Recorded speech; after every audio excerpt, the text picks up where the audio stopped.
Setiap datang bulan Ramadan, suasana sosial di Indonesia berubah drastis. Banyak hal terasa lebih religius, lebih tertib, dan lebih bernuansa ibadah. Namun di sisi lain, selalu ada drama tahunan yang muncul. Warung makan yang tetap buka di siang hari. Meski hanya kasus kecil di satu daerah, topiknya hampir selalu ramai dan memancing emosi. Fenomena ini menjadi semacam ritual sosial yang tidak pernah mati. Ada pihak yang menuntut penghormatan terhadap orang berpuasa, dan ada pihak lain yang merasa hak hidupnya tidak boleh dibatasi. Perdebatan ini muncul lagi, dan menariknya hampir tidak pernah selesai. Seolah-olah ada sesuatu yang lebih dalam daripada sekadar orang makan di depan orang puasa. Secara hukum Islam, membuka warung makan saat Ramadan sebenarnya bukan pelanggaran otomatis. Tidak ada dalil eksplisit yang menyatakan bahwa pedagang harus menghentikan usaha mereka pada siang hari bulan puasa. Yang diwajibkan berpuasa adalah individu muslim yang sudah memenuhi syarat, bukan ruang publik, bukan pedagang, dan bukan sistem ekonomi. Namun, ketika ajaran agama turun ke ruang sosial Indonesia, realitasnya berubah. Banyak orang menganggap bahwa membuka warung berarti tidak menghormati bulan suci. Padahal ada banyak kelompok yang memang tidak wajib puasa, musafir, anak-anak, non-muslim, orang sakit, atau pekerja berat.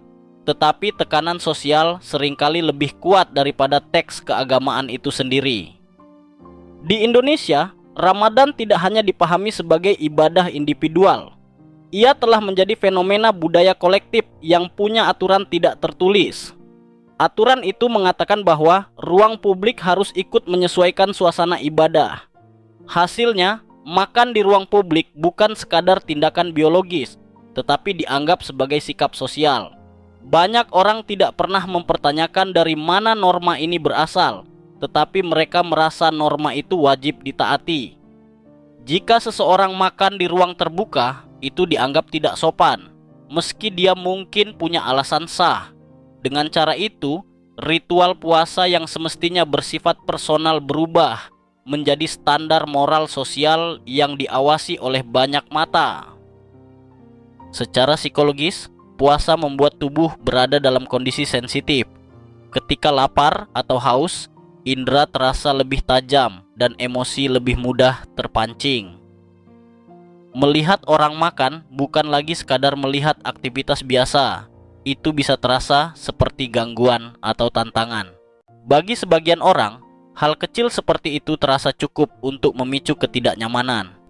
Karena itu, banyak orang merasa bahwa pembatasan makan di ruang publik adalah bentuk menghindari godaan. Tapi di sisi lain, pertanyaan pun muncul. Apakah godaan itu benar-benar dari orang yang makan atau dari kelemahan diri sendiri? Jawaban jujurnya seringkali tidak nyaman.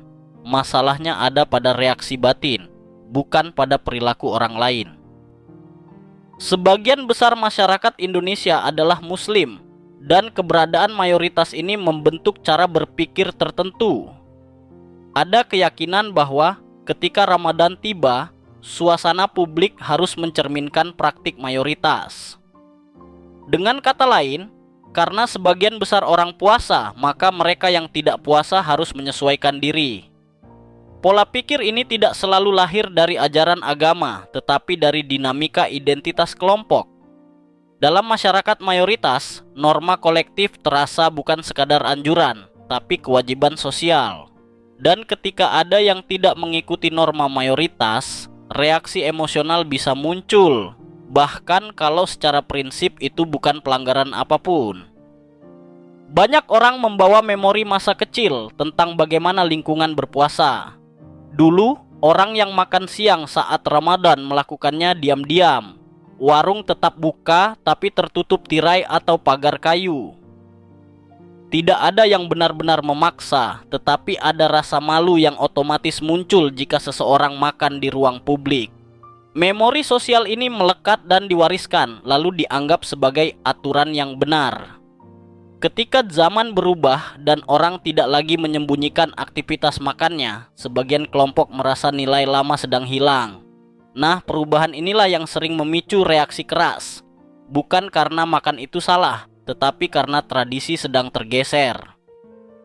Jika kita kembali ke hakikat puasa dalam agama, tujuannya bukan hanya menahan makan dan minum. Puasa adalah latihan menahan diri, menjaga emosi, dan memperkuat integritas batin. Tapi dalam praktik sosial, puasa sering berubah menjadi alat penilaian moral terhadap orang lain. Di titik ini, sebagian orang lebih fokus mengatur perilaku orang lain daripada mengelola diri sendiri. Mereka merasa terganggu bukan karena orang itu makan, tapi karena ibadah mereka terasa terguncang. Padahal, justru disitulah ujian puasa berada. Bukan di perut, tetapi di kesabaran menghadapi realitas yang tidak sesuai ekspektasi. Ketika seseorang merasa sedang menjalankan ibadah besar, mudah bagi munculnya rasa moral lebih tinggi. Ada perasaan bahwa mereka yang tidak berpuasa berada pada posisi moral yang lebih rendah. Dari rasa itu muncul kalimat-kalimat seperti hormati orang puasa atau jangan makan sembarangan di bulan suci. Padahal mungkin orang yang makan itu punya alasan sah. Non-muslim sedang minum obat atau bekerja fisik berat.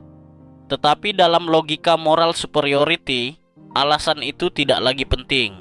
Yang penting adalah saya sedang beribadah dan kamu harus terlihat sejalan dengan suasana ibadah saya. Kadang fenomena ini bukan lagi tentang agama, tapi tentang kekuasaan sosial. Ada kelompok yang merasa mereka berhak mengatur bagaimana orang lain berperilaku selama Ramadan. Mereka merasa menjadi penjaga moral publik, meski tidak ada mandat hukum, agama, atau institusi yang memberikan kuasa itu secara resmi. Tindakan seperti sweeping atau memarahi pedagang seringkali bukan menunjukkan keimanan, tetapi menunjukkan posisi sosial. Ini lebih dekat pada dominasi sosial daripada dakwah.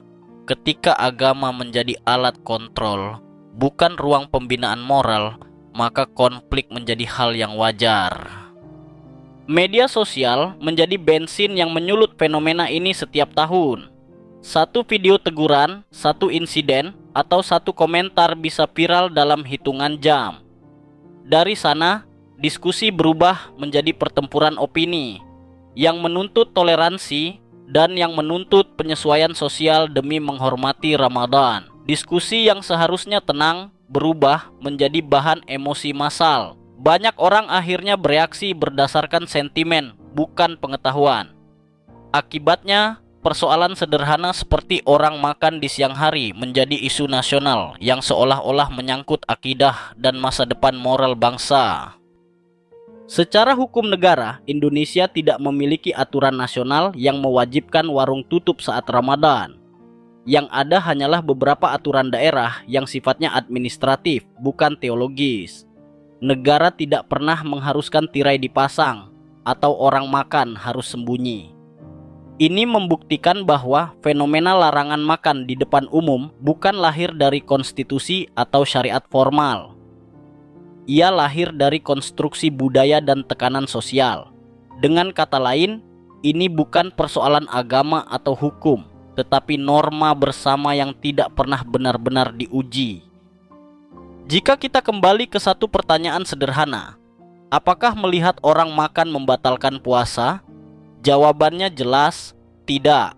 Iman seseorang bukan ditentukan oleh lingkungan bebas godaan, tetapi oleh bagaimana ia menghadapi godaan itu. Maka pertanyaannya berubah. Apakah kita berpuasa untuk menghindari godaan atau untuk belajar mengendalikan diri saat godaan ada? Jawaban itu menentukan apakah Ramadan menjadi latihan batin atau hanya ritual sosial yang penuh tekanan. Pada akhirnya, Ramadan bukan tentang memaksa orang lain terlihat taat, bukan tentang mengatur ruang publik agar steril dari aktivitas makan. Ramadan adalah perjalanan pribadi menuju disiplin batin, empati, dan pengendalian diri. Jika seseorang berpuasa tapi mudah marah hanya karena melihat orang lain makan, maka yang diuji bukan perutnya, tetapi hatinya. Karena ujung dari puasa bukan lapar dan haus, tetapi pemahaman bahwa ibadah tidak pernah berhasil jika hanya dilakukan oleh tubuh, tetapi gagal menyentuh karakter. Terima kasih sudah menonton sampai akhir. Semoga penjelasan ini membuat kita lebih memahami dinamika sosial di bulan Ramadan dan lebih sabar menghadapi perbedaan. Jangan lupa like, komen, dan subscribe kalau kamu merasa video ini bermanfaat. Sampai jumpa di video berikutnya. Assalamualaikum warahmatullahi wabarakatuh.